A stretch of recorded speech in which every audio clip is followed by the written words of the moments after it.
grief comes in wave.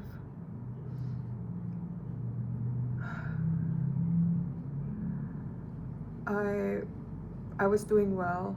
I was doing so well with this healing journey. I think like I've been handling myself a little bit too well. I mentioned it yesterday that it feels kind of suspicious. And today I work still with the same confidence. I woke up still feeling good about myself, good about where I am in life. But then as I go through the day, I can feel it, like the grief slowly comes back.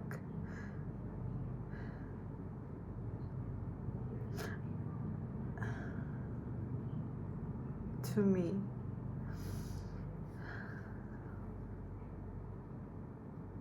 And now I'm sad again. And I let myself to be sad. Just like 5 minutes ago, I cried because I realized I miss this person so much. I miss talking to him. I'm craving a version of him that I used to know. A version of him that I used to love. And it makes me so sad because suddenly my brain is taking me to places in the past.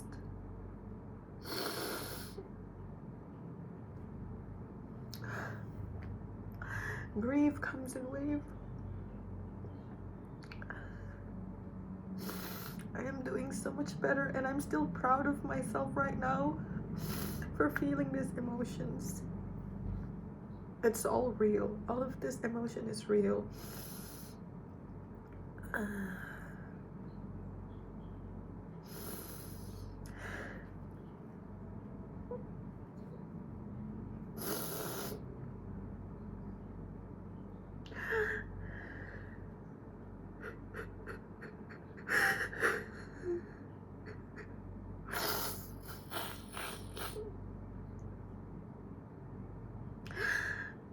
This morning I work and I feel so good about chasing my dreams.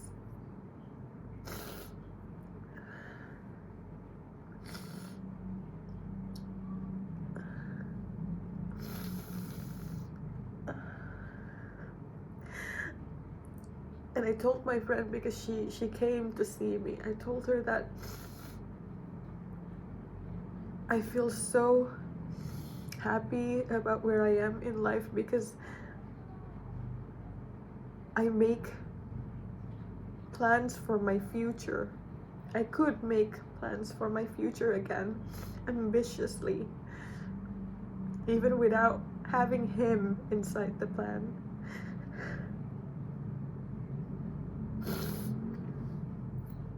I really meant what I said to her.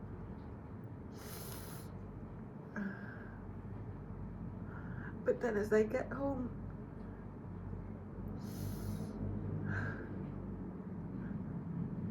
turns out I am still deeply sad about why it ends.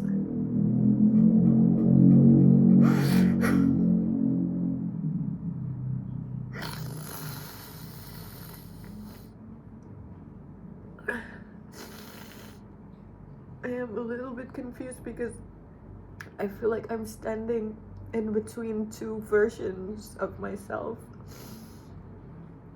One version of myself that is leading me with confidence, heading towards a life, a new life, new ambition, new dreams. And she is so strong, that version of me.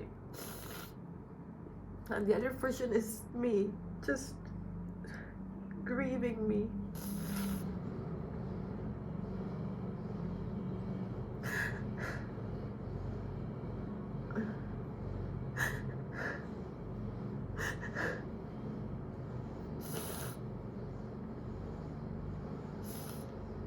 I told my friend this morning that I've been sleeping so good, so nicely. My appetite is coming back. I I I finally feel like I'm okay again.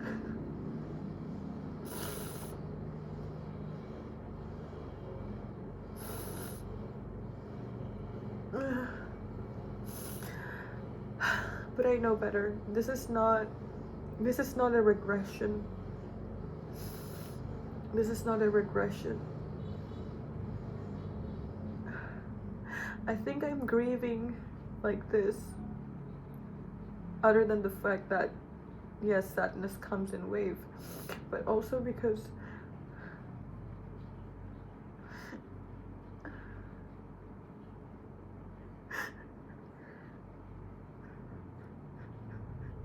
I really used to love this person so much. Oh God, I was so in love. Even until today, I am still very much in love, but in a way that has no outlet. Back then, when we were still together, I love him so much, and I was able to pour all the love, and that's all I did. I pour and pour and continuously pour all of the love that I have for him. Celebrating him every single time. Every single time I feel grateful. I was not a coward. I take every chance that I could to celebrate him. I was so full of love.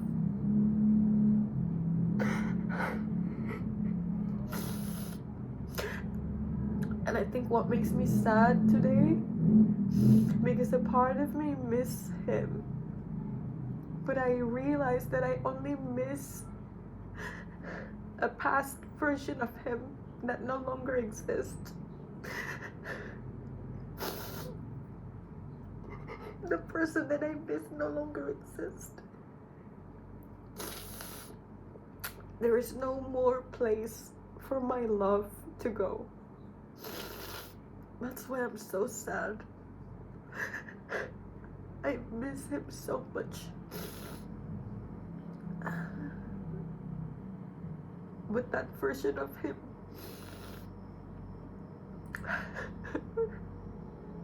it's nowhere to be found. Only in the past. In the past where I couldn't go there. I couldn't interact with the past. Right now I just have to accept all over again that the person that I love and yearn for no longer exists.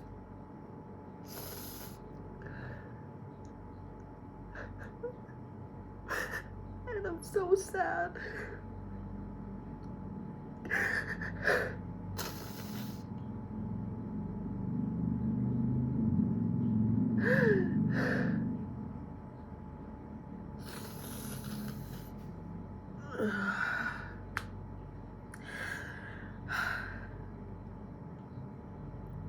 I have this impulse to just call him, but at the same time I know it's not gonna be my man on the other side of the phone. It's not my man. He's not my lover. He is now someone who gave up, and that's who he will always be from now on. He's no longer the funny and warm guy that I used to know and love. And that's why even with all of this urge to just reach out, I couldn't even go and do that, because I know the actual person that I'm looking for, not there.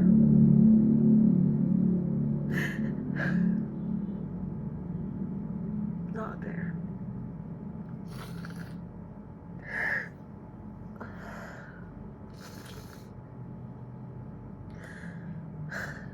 So I just have to remind myself that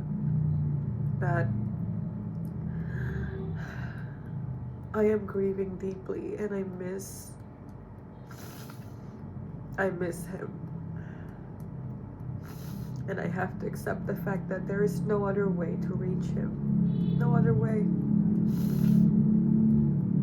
The loving man who believe is gone.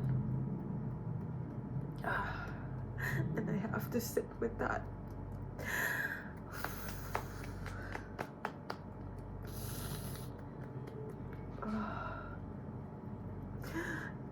Guys, I swear to God, I know I look ridiculous right now, but if you're ever sad, just do this. Just tap and tap. It will help you go back to yourself.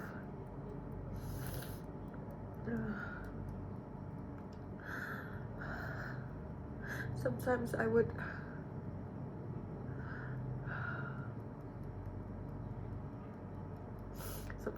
tell myself affirmation while doing this. Whew. Oh God, I feel so much better now. What the fuck?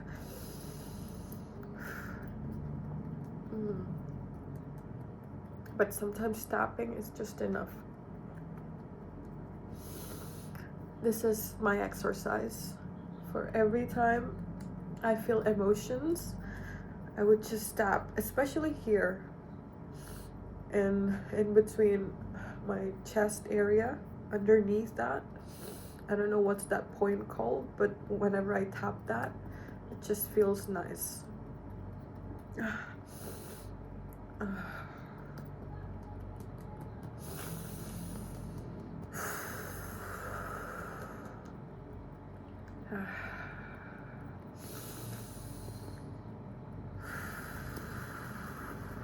This is what I always do.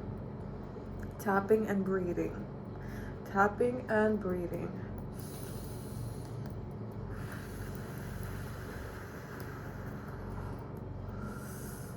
Oof.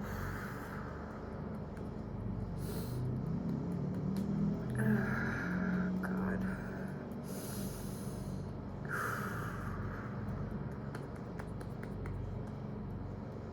And there's this guy that I saw on Instagram.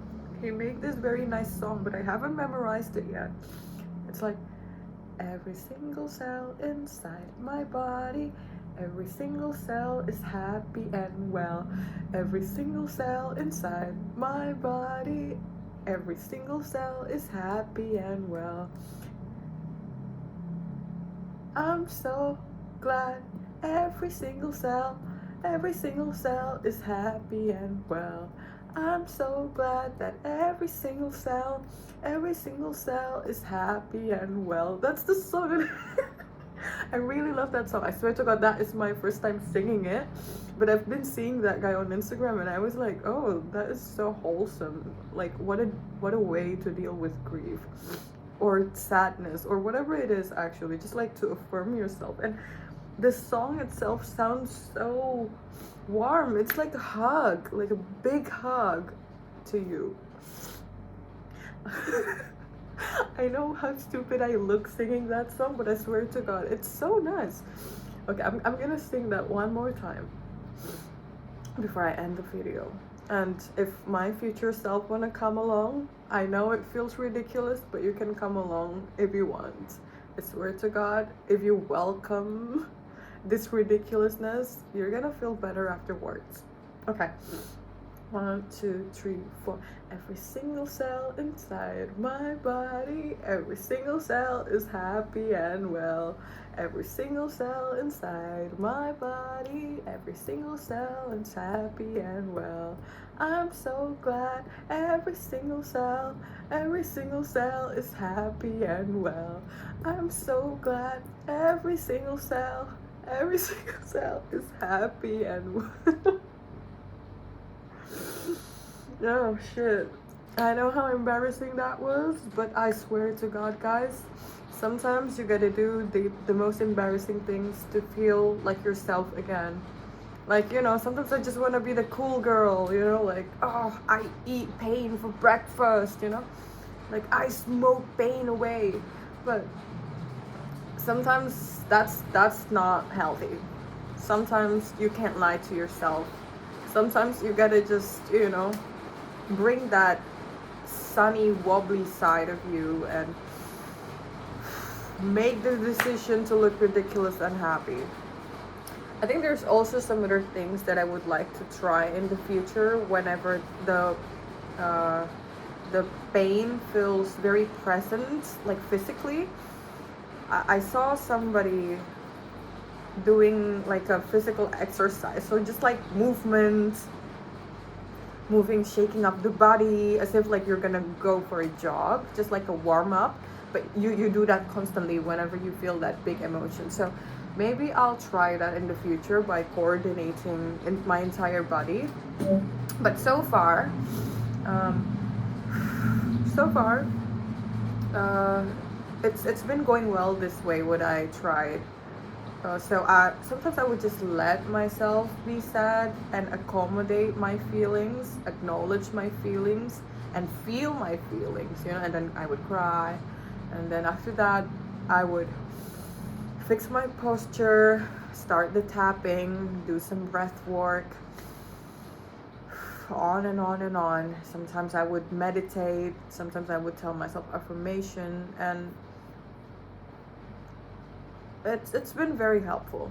And I feel like I always come back 10 times stronger after every time I do that, because I feel like whenever we do that specific method, like maybe not in that order, any order that you want will work, but like when you acknowledge, when you accommodate yourself to grieve or to feel pain, I think there will be parts of you that truly feel seen and therefore feel loved. When maybe in the past we tried so hard to look for that love externally, we tried to look for it in our partner, maybe, or in public recognition. It comes in a lot of forms. Maybe we tried all of the stupid ways to gain validation. But I think once you know how to turn that inward and give that in your own way, I think your brain will start to receive it as the same input. So yeah, that I think that's what I notice about like healing. And it's not always obvious, because what we gain externally doesn't share the same language as what we could give to ourselves internally. What we could give to ourselves internally works in this very different framework, and it requires like a big mirror. It requires a big mirror, reflection time, taking accountability, all of that. Like try to acknowledge shame. If you ever feel any shame, try to acknowledge that shame, but don't let it. Just don't let it. Don't let it. Don't let it come and take the mic, if you know what I mean. Like, to be honest, I also want to do some confession. I think it's been 2 days. I can started to feel like my brain is trying to villainize him, my ex-partner, but I always stop myself. Like, Chima, don't villainize him. I mean, yes, it was imperfect. The situation was very painful. There are lots and lots of disappointments that you feel, that you go through. There are lots and lots of expectation that you don't feel fulfilled. But don't villainize. I think I always try to hold myself back from villainizing, even though it would be such a big fuel, right? Like, it would fuel me so much creatively, but at the same time I think it would cost me something more valuable, which is the truth. Because when we villainize someone as a way to cope, we sacrifice the truth that we know about this person. Like, I have to admit that there are lots and lots of time where I feel really, really loved by this person, where I'm really, really happy to be around him and to talk and to make stupid jokes, to go eat, to do the ordinary things, to, physically be around. And even like there was this weird point where we were really intimate, like when we got into that intimate stage in the relationship. There's a part of my body that actually liked this his body scent, like, and I don't want to lie to myself by villainizing him, because all of that comfort were true. It was true, and I was really in love, and so was he, you know. All that I have to recognize is to preserve what already happened, which is that past, that wonderful, bittersweet, messy, chaotic past. Acknowledge it as it is without putting any bias in the present to see the past. It's something that is really hard, but I think when we do the practice, we would thank ourselves in the future for remembering the past as it is, you know. And I think I've been practicing this for 4 years now. I always try to do that to anybody that I've ever encountered, including like my ex, my other ex.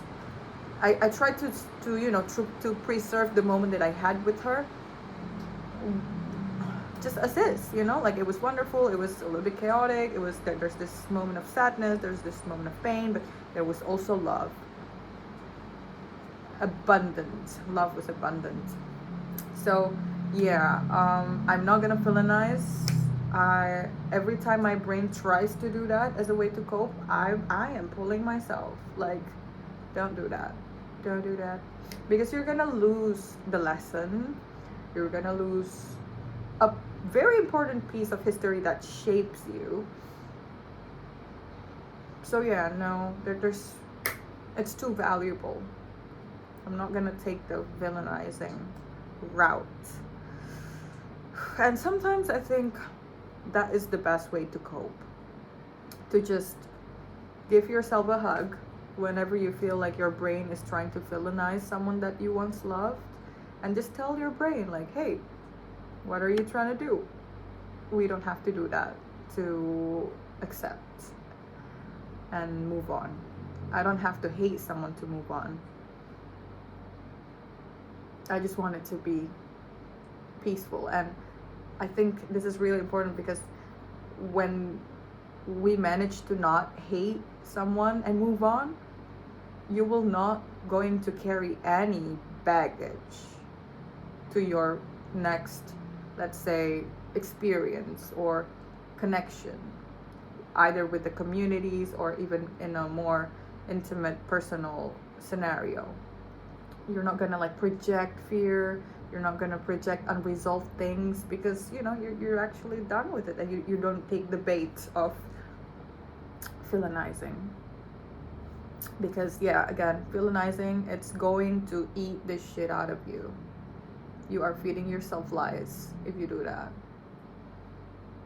and you will move on, go on with your life with the same hate, that resentment that you actually made up. It's scary, isn't it? So yeah, I'm just going to acknowledge that there is lots and lots of moments where I am disappointed, where I'm hurt, and that's okay. We're human. I make mistakes, so does he. We decide that it doesn't work anymore. Okay, let's just keep on moving forward. Bye bye.